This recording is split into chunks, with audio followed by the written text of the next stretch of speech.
Continuing Bhakti Ratnakar, Chapter 9. Sri Ramchandra Kaviraj in Vrindavan. As Ramchandra traveled hurriedly to Vrindavan, people who observed him remarked that they had never seen such a person. They thought he was probably the son of some king from Goda. Some people thought that he was not even a human being, but rather a deity. When he arrived in Vrindavan, someone informed Sri Jiva Goswami that a beautiful person with skin as bright as gold had come from Goda. They told Sri Jiva that they were charmed by the sight of that man who was wandering aimlessly in Vrindavan, crying as he enjoyed the beauty of the holy Dham. Sri Jiva asked Srinivas if he knew who the man was, and Srinivas said that it must be Ramchandra. Srinivas had previously told Jiva Goswami about Ramchandra, so Sri Jiva ordered his followers to bring Ramchandra to his place.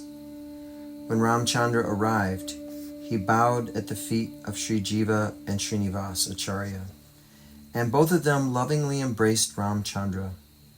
They asked him questions about the places he had visited on his trip, and Ramchandra first reported what Kandavasi, Sri Raghunandana, had told him. He also reported what he had heard from the other Vaishnavas, and he told them the progress of his own study and the result of the long tour which he had completed to Gaya, Kashi, Ayodhya, and Prayag. From this report, Sri Jiva Goswami could understand the condition of those holy places since the disappearance of Mahaprabhu and his beloved companions. Ramchandra informed them that the inhabitants of Goda wanted Srinivas to return, and both Srinivas and Sri Jiva took the request seriously. Thereafter, they took Ramchandra with them to visit the temple of Radha Damodar.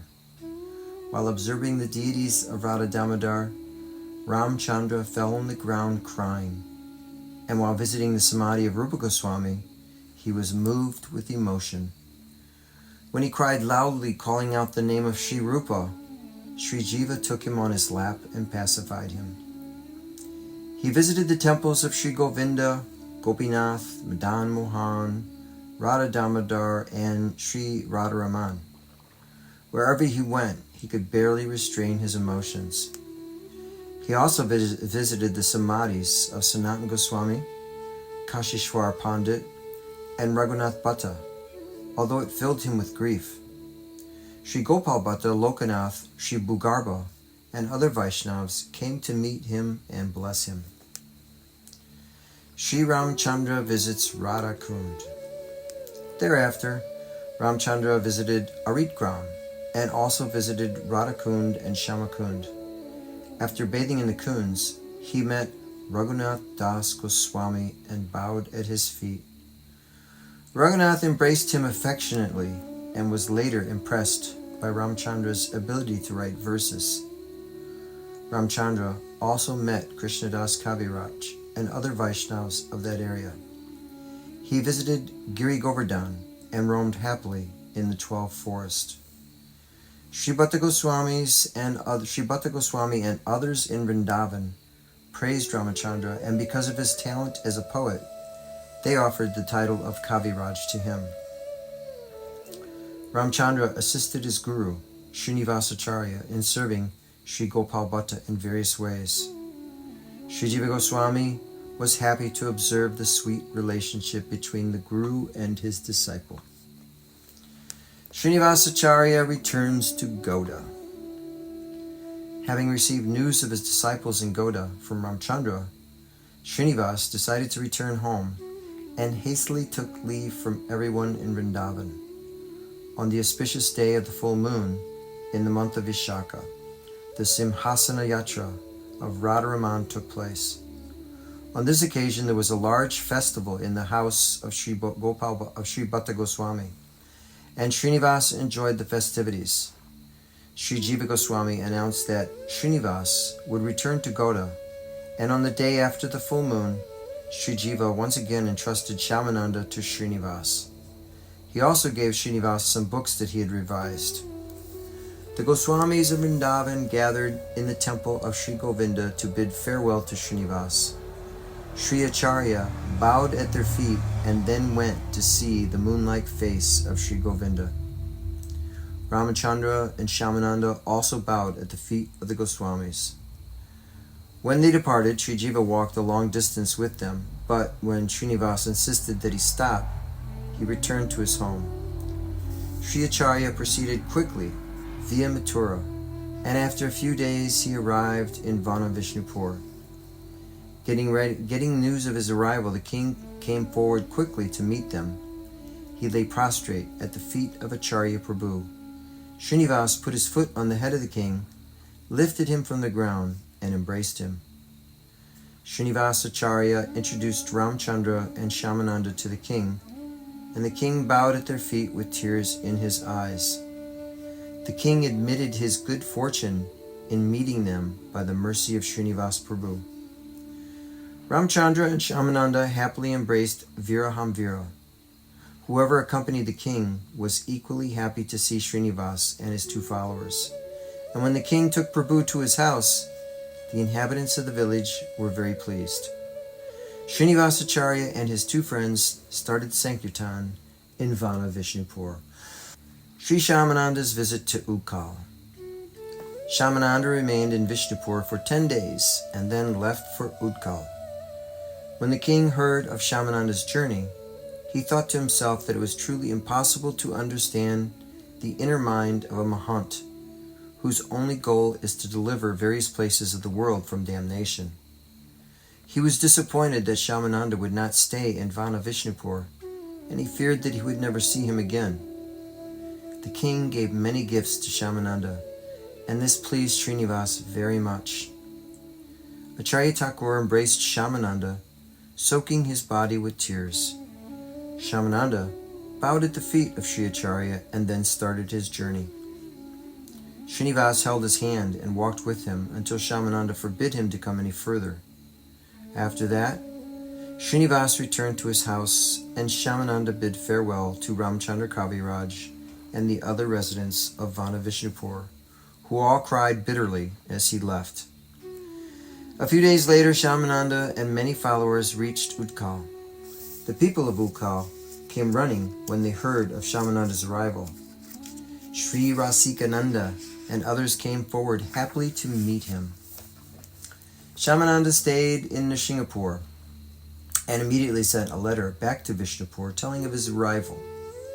Sri Acharya was very satisfied upon receiving the letter. Srinivas Acharya gives Diksha to King Virahamvira. Srinivas Acharya remained in Vana Vishnupur for 2 months and fulfilled the desires of many people. He was pleased to find that the king had a good capacity for studying and understanding religious books. He granted the king Diksha in Radha Krishna mantra. Sri Acharya taught him the meaning of Sri Kama Gayatri and also taught him how to recite silently and repeatedly the names of Hari.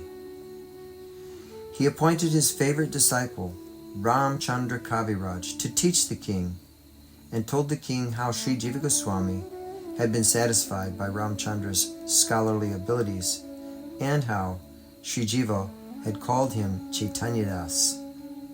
The king shed tears of joy and fell at the feet of Srinivas Prabhu. He humbly offered his respects to Acharya Prabhu, and by the mercy of his guru, the king got everything he wanted.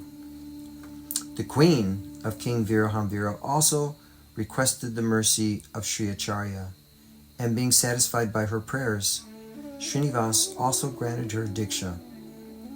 The qualified son of Virahamvira, Sridharhamvira, also became a disciple of Acharya Prabhu. King Virahamvira expressed his desire to install the deity of Kalachanda and make arrangements for his worship.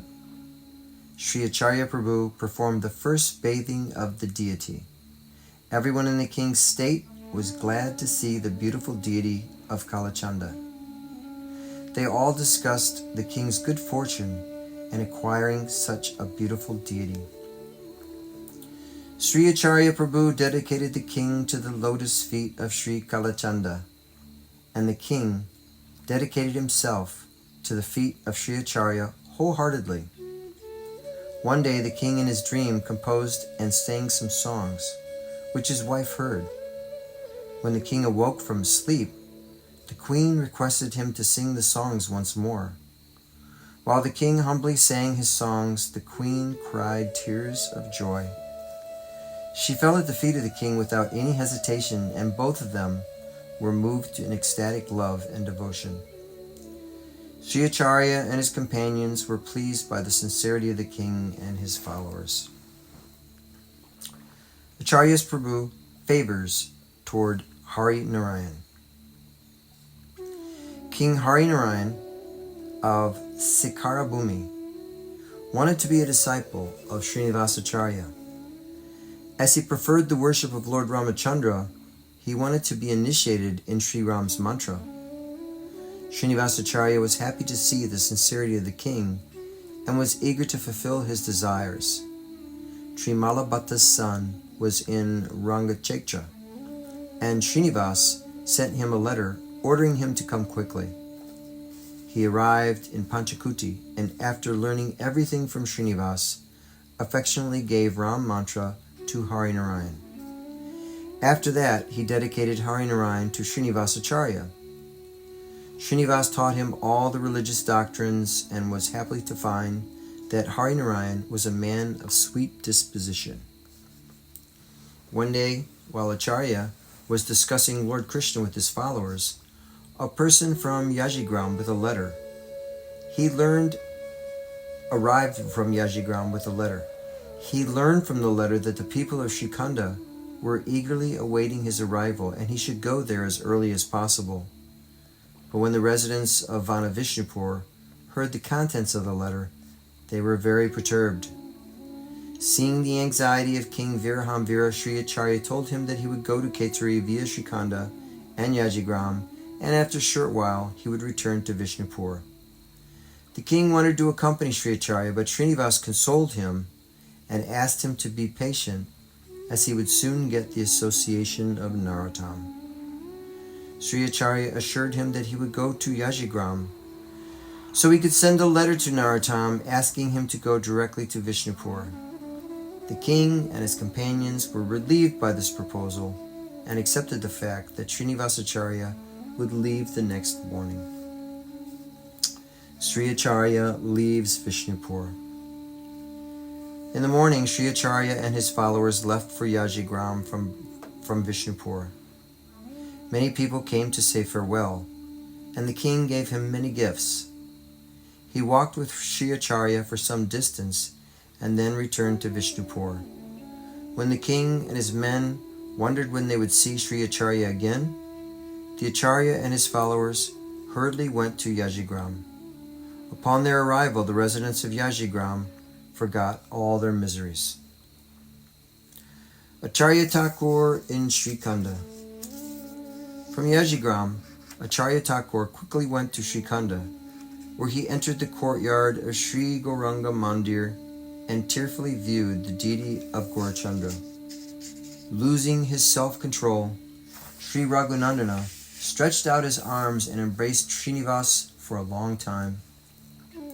Srinivas tried to bow down to the ground at his feet, but was unable to do so, as Sri Raghunandana would not release him from his embrace. When Sri Raghunandana inquired about the well-being of the residents of Vraj, Acharya sorrowfully told him that due to the worldly disappearance of Mahaprabhu, the intimate associates of the Lord were all passing away day after day. A few remained alive only by the wish of the Lord. Sri Raghunandana could not tolerate this heartbreaking news and fainted on the ground. In his lamentation, he felt that the earth was sinking into utter darkness. Prabhu Narahari and his intimate followers had abandoned him, and alone he had to bear the miseries of the world. On hearing about the death of Narahari, Srinivas also cried in grief. No one could console them. On the contrary, just by seeing them, the others also began to cry, and the air of Srikanda was filled with lamentation. The animals, the birds, and all living beings of Srikanda cried with them. After some time, Sri Raghunandana advised Srinivas to go to Yajigram and then to Kantaka Nagara. Sri Acharya visits Kantaka. After visiting Yajigram, Srinivas went to Kantaka Nagara, the place from which Gaurachandra had started his ascetic life. He cried during the darshan of the deity of Sri Gauranga, and later he met the favorite devotees of Mahaprabhu. Sri Adunandana Chakravarti, a learned disciple of Prabhudas Gadadhar, was in a miserable state of mind because of the death of his guru. His grief increased as he and Srinivas cried and discussed the glory of Prabhudas Gadadhar. By the mercy of Mahaprabhu, they were able to pacify themselves after a short while. They all asked about the various activities in Vrindavan, and Sri Yadunandana thanked Srinivas for coming to Kantaka Nagara to pacify them in their miserable state of mind. Then Yadunandana showed Srinivas the seat of Prabhu Gadadhar, who had passed away on the Krishnastami day in the month of Kartik. He also showed Srinivas the arrangements that they had made to perform the festival on the death observance of Gadadhar. They had sent invitation cards to everyone, and Yadunandana requested Srinivas to come to Kantaka Nagara from Yajigram and stay 10 days to observe the ceremonies. Srinivas assured him that he would come in time for the occasion and then left for Yajigram. From Yajigram, he sent a letter to Virahamvira and then went to Srikanda, where he met Sri Raghunandana and told him about the festival. Raghunandana told Srinivas that he had already heard about the passing away of Gadadhar during Kartik. After Gadadhar's disappearance, Prabhu Narahari had grown emaciated and had not spoken a word to anyone. He cried continuously and then suddenly passed away on the Krishna Ekadasi day in the month of Vaishakha. Raghunandana showed Srinivas the arrangement that he had made to perform the death observance of Narahari, and also informed him that he had sent invitations to all the companions of Prabhu Nityananda, Advaita, and Sri Chaitanya. The son of Nityananda Prabhu had agreed to come there. He would start for Yajigram in the morning and then with all his companions go to Kantaka Nagara, where they would then meet the followers of Mahaprabhu. After the festival, they would return to Srikanda, spending a few days in Yajigram also. Having learned their program, Srinivas happily went back to Yajigram and met Ramchandra Kaviraj and the others. He told Ramchandra everything, and they selected a place where the guests would rest and busied themselves collecting things for the festival. The residents of Yajigram were excited about the imminent arrival of the followers of Prabhu Sri Chaitanya. Srinivas left for Kantaka Nagara the next day. In the morning, Sri Raghunandana and his followers arrived in Yajigram from Srikanda. After spending some time in the house of Srinivas Acharya, they all went to Kantaka Nagara. The residents of Kantaka Nagara came forward to receive all of the mahants. I am unable to give a detailed list of all the mahants and information about the residences, but I will mention a few. Shripati, Srinidhi, Vijayananda, Vaininath Vasu, Ramdas, Kavichandra, Purushottam Sanjay, Sri Chandrasekhar, Sri Madhavacharya, Kirtaniya Shastidwar, Sri Kamalakanta, Brahmana Vaininath, Vishnudas, Nandana Pandit, Purandara, Sri Chaitanya Das Karnapur, Brahmana Sri Janakinath, Sri Gopalacharya, Gopal Das, Murari Chaitanya Das, Raghunath Vaidya, Upajaya Narayana, Balaram Das, Das Sanatan, Brahmana Krishna Das, Sri Narahari, Manohar, Hariharananda, Sri Madhava, Mahidhara, Ramchandra Kaviraj, Sri Kanu Thakur, Sri Gokul, Sri Madhavacharya, Ram Sain, Damodar, Gyanadas, Nartaka Gopal, Pitambar, Kumuda, Gaurangadas, Nishinga, Chaitanya Das, Das Vrindavan, Funamali Das, Bolinath, Sri Vijay, Sri Hridayananda Sain, Lokanath Pandit, Sri Pandit Murari, Sri Kanu Pandit, Haridas Brahmachari, Sri Anantadas, Krishnadas, Janardhan, Sri Bhakti Ratnadar, Das Narayan, Bhagavatacharya, Vaininath Brahmachari, Chaitanya Vallabhadas, Sri Pushpa Gopal, Sri Gopal Das, Sri Harsha, Sri Lakshminath Pandit, and many other Mahants. The people of the village were enchanted by the arrival of the great Mahants, whose manliness was like the glory of the sun. Their style of walking and their graciousness figures impressed the people and soothed their eyes. They all noticed the grace of Krishna Mishra and Gopal, the two sons of Advaita Chandra, whose beauty was beyond description and who both were great scholars who accepted nothing but the service of Sri Krishna Chaitanya. Sri Bhakti Ratnakar, Chapter 9 continued. Sri Virabhadra Prabhu, the son of Nityananda. Virabhadra, the son of Prabhu Nityananda, was an ocean of spiritualism. According to the book Sri Chaitanya Charitamrita, Sri Virabhadra Goswami was the great heir of Prabhu Nityananda, from whom came many branches of the Chaitanya tree. He was a Parama Bhagavat and was always absorbed in the verses of the Vedas. Internally, he was a lover of God, and externally, he was a most humble man. He was the driving force behind the establishment of the Chaitanya cult of devotion. Because of his efforts, people became interested in the doctrines of Chaitanya and Nityananda. Prabhu Virabhadra was also known as Virachandra by some people, and he was a source of happiness for everyone. Whoever came in contact with him was therefore attached to him. While observing the way that Virachandra walked, people of Kantaka Nagara said that Virachandra possessed the beauty of Madan, the god of beauty. His body was soft and tender but effulgent like golden lightning. His curling hair was silky and black, and the beauty of the tilak on his forehead enchanted the world.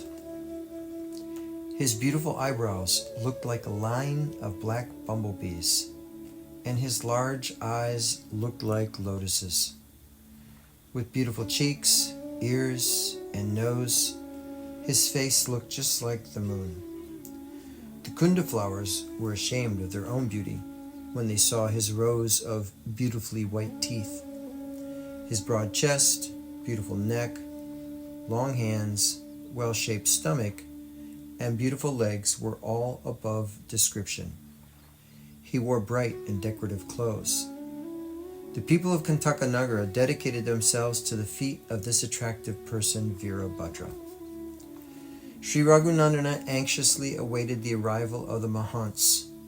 Yadunandana finally reached him with the news of the arrival of the Mahants in Kantaka, and Sri Raghunandana and his followers went forward to receive them. They met on the banks of the Ganges, and in that great gathering of Vaishnavas, it appeared as if the ocean of love and devotion had overflooded its banks. They first visited the place from which Mahaprabhu had started his ascetic life. They cried when they saw that place, and as their lamentations grew louder, they rolled on the ground. Soon all the inhabitants of Kantaka Nagara, even the animals and birds, filled the air with sounds of crying. Thereafter, the dust-covered Mahants went to the courtyard of Sri Gauranga, where they saw the beautiful deity of Gaurachandra and regained their composure. Thereafter, they happily went to the houses assigned to them. Observance of the death ceremony of Das Gadadhar Prabhu. Srinivasacharya and his followers arranged the great festival, and the village residents were enchanted by the grandeur of the daily program. Throughout the day and night, the Mahants performed Sankirtan, filling the air of Kantakanagara with the sounds of ecstatic joy. Krishna Mishra and Gopal danced in the midst of the Sankirtan, and the compound where they chanted and danced became crowded with onlookers. Even demigods took human forms to attend the festival. The Mahants sang and danced so intensely that their bodies perspired and quivered in ecstatic love. It seemed that the place was floating in a flood of divine love. Common people who attended the festival could scarcely understand how the Mahants continued 3 days in such singing and dancing. After the festival, the Mahants remained in Kantakanagara a few more days. The Mahants visit Sri Khanda. Thereafter, Sri Raghunandana and his companions went to Sri Khanda, leaving the residents of Kantakanagara quite unhappy. Sri Yadunandana and others cried at the time of departure. The Mahants had been fully satisfied by the reception that they had received from Sri Yadunandana and his followers. Sri Raghunandana encouraged Yadunandana to visit Sri Khanda as soon as possible. The Mahants went first to Yajigram, leaving Yadunandana behind in Kantakanagara. The duties which he performed there are beyond description. He always looked after the needs of the poor, for which he received great respect from the Vaishnav society. He wrote a wonderful narrative about Sri Gauranga, the recitation of which could melt stones and wood. He was the main branch of Das Gadadhar, and he always engaged himself in the worship of the deity of Gaura. In his book, Sri Gaura Ganadesh Tipika, poet Kavi Karnapur described Das Gadadhar as Radha when Chaitanya had appeared as an incarnation of Vishnu. Das Gadadhar was the greatest of all the branches of Sri Gaurachandra. According to Sri Chaitanya Charitamrita, Gadadhar Pandit Goswami was considered to be Gaura Prem Lakshmi in Navadvip, but was formerly Shamsundar Lakshmi in Vrindavan. Sri Das Gadadhar was the predominating spirit in the branch of Sri Gaurachandra, and was able to impress the Muslim Qazis to utter the name of Hari. Poet Krishnadas says that Gadadhar was also listed in the branch of Prabhu Nityananda. Sri Ram Das and Gadadhar Das were the two main disciples of Chaitanya Goswami. When Mahaprabhu ordered Nityananda to go to Goda, he sent these two people to help him. Gadadhar Das remained always in the service of Prabhu Nityananda. Krishnadas also describes him as a gopi who was formerly one of the most intimate confidants of Balaram in Vrindavan and had become the intimate follower of Nityananda in Gaura Lila. It was impossible for Sri Yadunandana to pass his days without Das Gadadhar. Everyone was impressed by the wonderful way Sri Yadunandana observed the disappearance ceremony of his guru. The Mahants visit Yajigram. When the Mahants reached Yajigram, they got a warm reception from the residents. Acharya Thakur was very glad to receive these Parama Bhagavat Vaishnavas from the various places and took them to his house, where they held a great festival, which started with Nam Sankirtan. They stayed there for 2 to 5 days and were satisfied by the sincere service of Srinivas. The festival at Sri Khanda. Sri Raghunandana very respectfully took the favorite followers of Mahaprabhu to Sri Khanda, where they were warmly received by the village people. They felt happy to have those great Vaishnavas in their village, but in their happiness they lamented that the Mahants would also depart at some time. But they felt confident that the Mahants would stay long enough to observe the death ceremony of Sri Thakur Narahari. There were only 4 more days until the festival, and the villagers felt that the whole of Srikhanda would then be flooded by Nam Sankirtan. People from outside Srikhanda also flocked to the village to see the grandeur of the festival. On the morning of Ekadasi, Sri Raghunandana dedicated himself to the companions of Mahaprabhu. Thereafter he went to the courtyard of Sri Gauranga and enthusiastically decorated it. All the Mahants appreciated the fine decorations of the pavilion, and all of them were enchanted by the beautiful deity of Sri Gaura, the life of Sri Narhari Shakara Thakur. It was decided that on that day Srinivas would recite verses from the Bhagavatam and explain their meanings. Raghunandana was very happy with this decision and at once arranged for the proper seats and invited the Mahants. Shripati, Shrimohi, and others took their seats. Krishna Mishra, Gopal, and Prabhu Virabhadra sat on celestial asanas.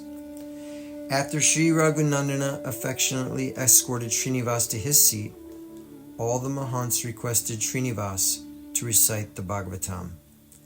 They assured him that they would not mind him reciting for them and told him he should feel no hesitation to speak. Srinivas bowed to the feet of the Mahants and then offered a flower, tulsi leaves, and sandal paste to the holy book. He began his recitation with the Mangala Charana prayers. His voice was sweet like a cuckoo, and the entire audience was enchanted by his recitation.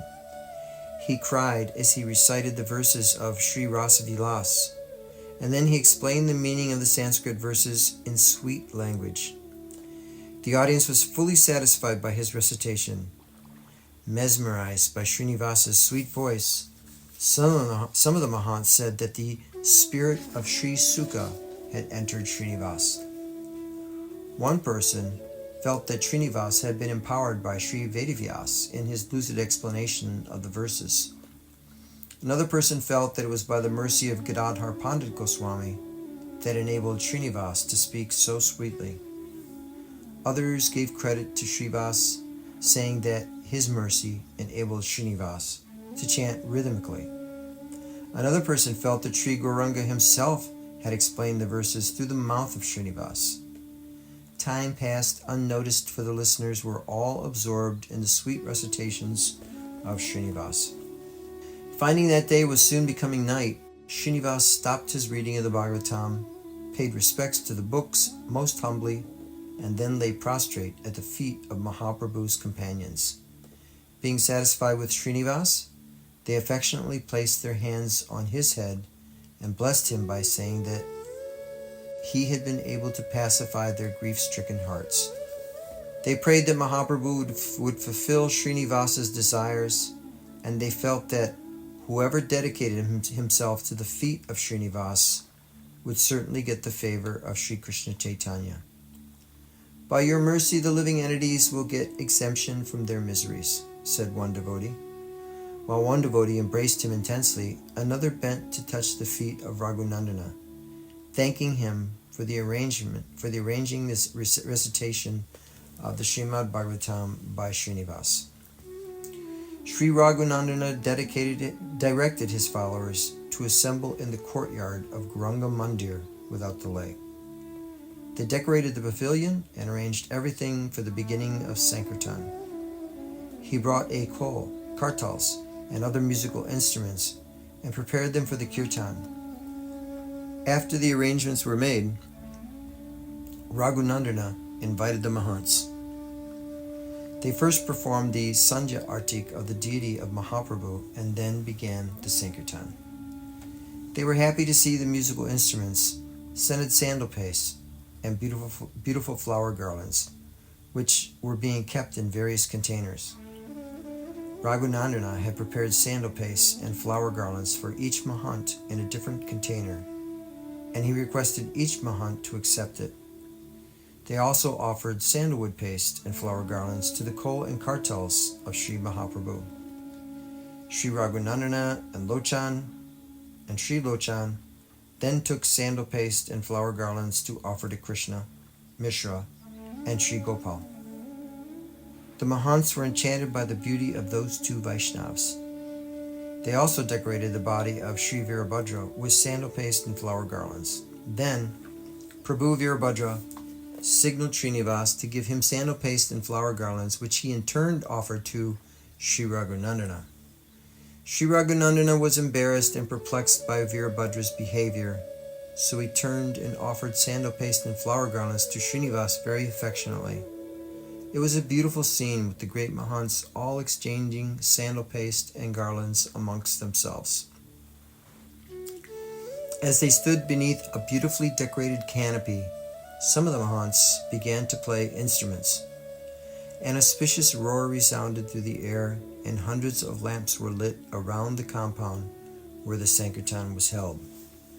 The sound of kolas, kartals, kanjla, and kanja created a peculiar divine sensation. The main singers started kirtan by introducing their songs distinctly. The entire assembly was enchanted by the melodious singing, wonderful melodies, and the artistic and expert playing of instruments.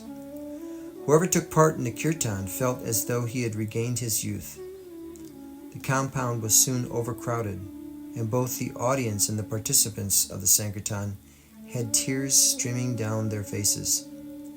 Even demigods mingled with the ordinary people and enjoyed the Sankirtan, floating in an ocean of happiness.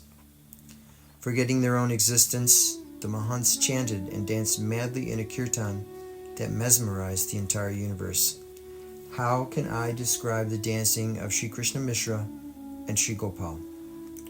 Whoever saw the dancing of Sri Virabhadra forgot his miseries.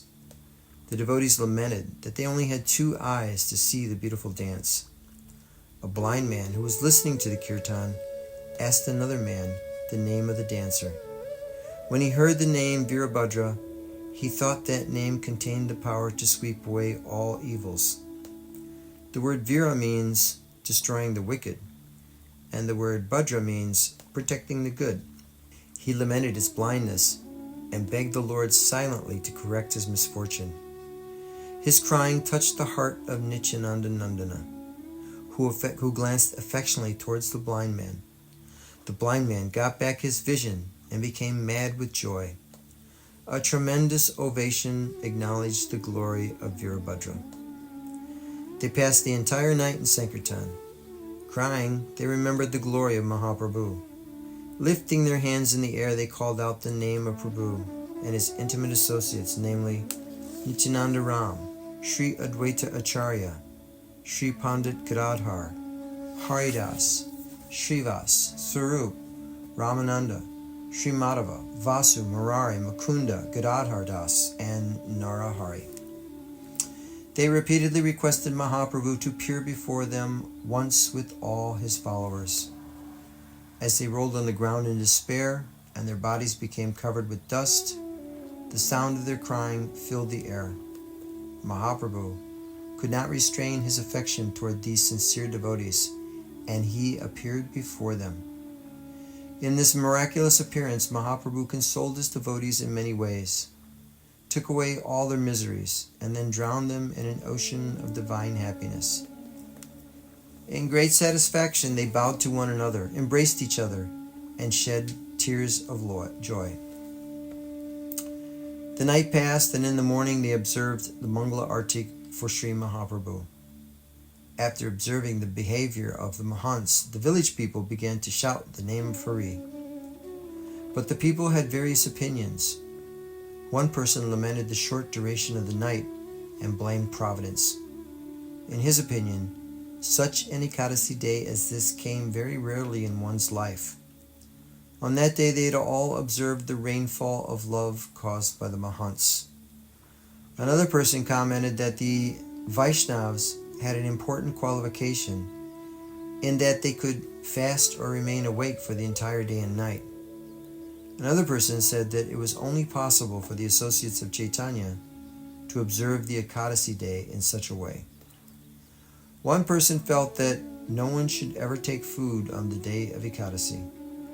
Whoever took food or offered food to anyone on that day would be committing a great sin. But another person felt that only one who got the favor of the companions of Mahaprabhu could properly observe the Ekadasi Vrat. In humility, one man questioned whether he could get sufficient faith about observing the auspicious Ekadasi day since he was a sinner. One person expressed his ignorance about the sanctity of the auspicious day, while another man lamented his own misfortune at not taking the opportunity to prostrate himself at the feet of the Vaishnavas. One man tried to console others who were lamenting, and then all of them went together to the compound of the Sankirtan to offer obeisances to the Vaishnava Mahants. By this action, they were able to get the mercy of the companions of Mahaprabhu. The Mahants appreciated the sincere efforts of Sri Raghunandana. It was the opinion of one person that whoever received the affection of Sri Raghunandana would certainly get the mercy of Sri Krishna Chaitanya. Another person especially appreciated Raghunandana for his kindness towards poor, worthless, and miserable people. Another person appreciated his humble disposition and politeness. Someone else was enchanted by his beauty, which could be compared to that of a Kandarpa. One person appreciated his efficiency in singing, playing musical instruments, and dancing, while another person appreciated his arrangements for the kirtan that they had all enjoyed so much. While the Mahants were discussing the good qualities of Raghunandana, he arrived at that spot. He was embarrassed to hear his own glories, for he was a humble person. Observing Raghunandana's humble state of mind, the Mahants were overwhelmed with emotion and embraced him for a long time. Sri Raghunandana asked the Mahants how they should perform the observance of the day of Sri Dvadasi Parana. The Mahants suggested that they should celebrate the day by eating prasad of Sri Gauranga together. Sri Raghunandana was happy to hear that suggestion, and without delay, he gathered a variety of ingredients and ordered his disciples to cook them carefully. The Mahants went to the houses and completed their routine morning duties of evacuating, bathing, and chanting their religious prayers. Meanwhile, many items were cooked, and the priest of the temple offered them to Mahaprabhu. After Mahaprabhu had had sufficient time to honor the food, the priest took the preparations from the deity room. Sri Raghunandana called the Mahants and showed them the various items which they had been offered to the Lord. They were all pleased to see the great variety of foodstuffs that had been offered to Mahaprabhu. After the performance of Arti, the Mahants took their seats. Devotees placed banana leaves and cups of scented drinking water before each seat and carefully offered each Mahant the prasad of Mahaprabhu. Within the temple, the devoted priest affectionately performed the duties related to the Lord's bedtime. He bowed to the Lord repeatedly and then left the deity room to serve prasad to the Mahants. He distributed both cooked food and fruits to the Mahants, and after he gave them the holy water by which the feet of the Lord had been washed, the Mahants requested Raghunandana to eat with them, but he humbly refused, saying that he preferred the pleasure of watching them all eat together. They invoked the name of Sri Hari, and then they all began to eat. Sri Raghunandana greatly enjoyed the scene. Sri Narahari Thakur appears to Sri Raghunandana. Sri Raghunandana quickly entered the Sri Bhog Mandir and took only a small portion of food.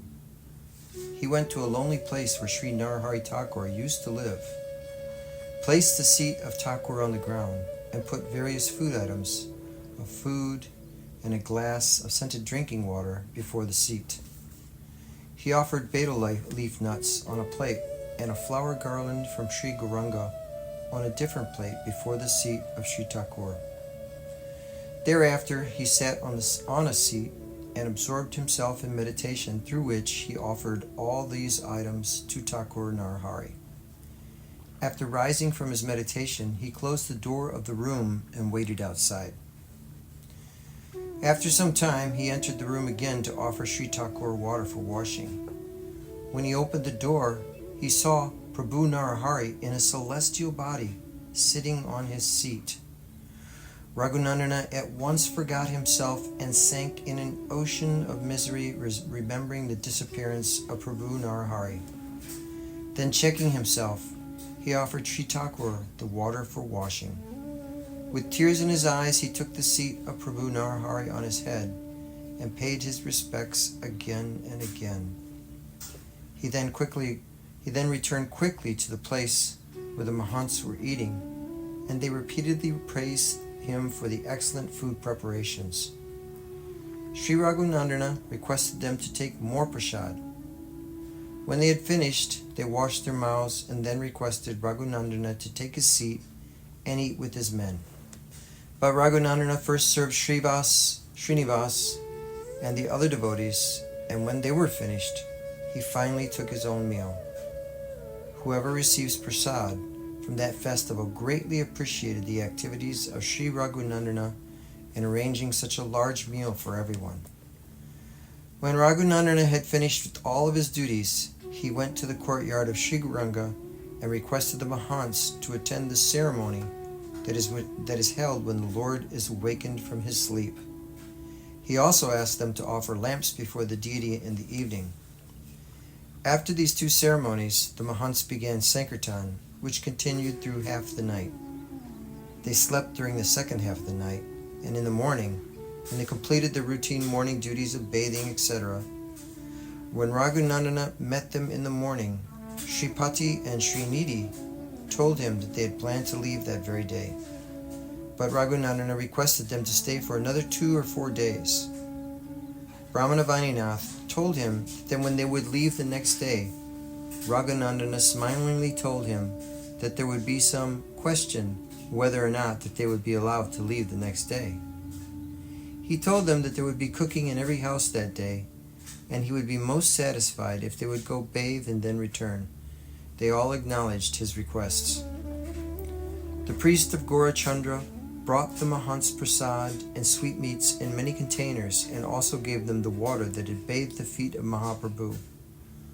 When the food that had been cooked in every house had been offered to Lord Krishna, the Mahants ate it gladly and passed their time talking about Lord Krishna.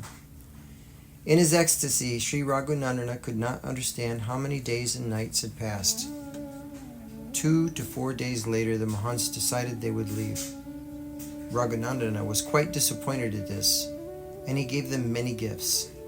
He held the hand of Sri Virabhadra and cried as he spoke with him on various topics. Just seeing the faces of King Mishra, Krishna Mishra, and Sri Gopal, his heart ached in misery. With a heavy heart, Raghunandana spoke to each of the Mahants.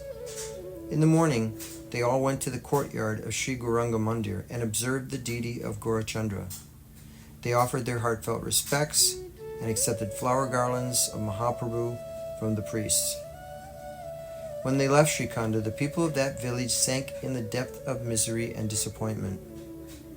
Sri Raghunandana and others accompanied them for some distance while Shripati and some other Mahants consoled Sri Raghunandana, Srinivas, and Sri Yadunandana in various ways. Sri Raghunandana and Srinivas at last returned to their houses. They passed that day together in Nam Sankirtan. The next day, Srinivas bid farewell to everyone and went to Yajigram. Sri Yadunandana went to Kantakanagara, and other Vaishnavas went to their own villages, but people continued to talk about the grand festival held at the house of Raghunandana. Entreating the listeners to hear the narration with the divine mind, Das Narahari takes pleasure in writing the Bhakti ratnakar by thinking of the feet of Srinivas Acharya, and thus ends Chapter 9 of Sri Bhakti Ratnakar.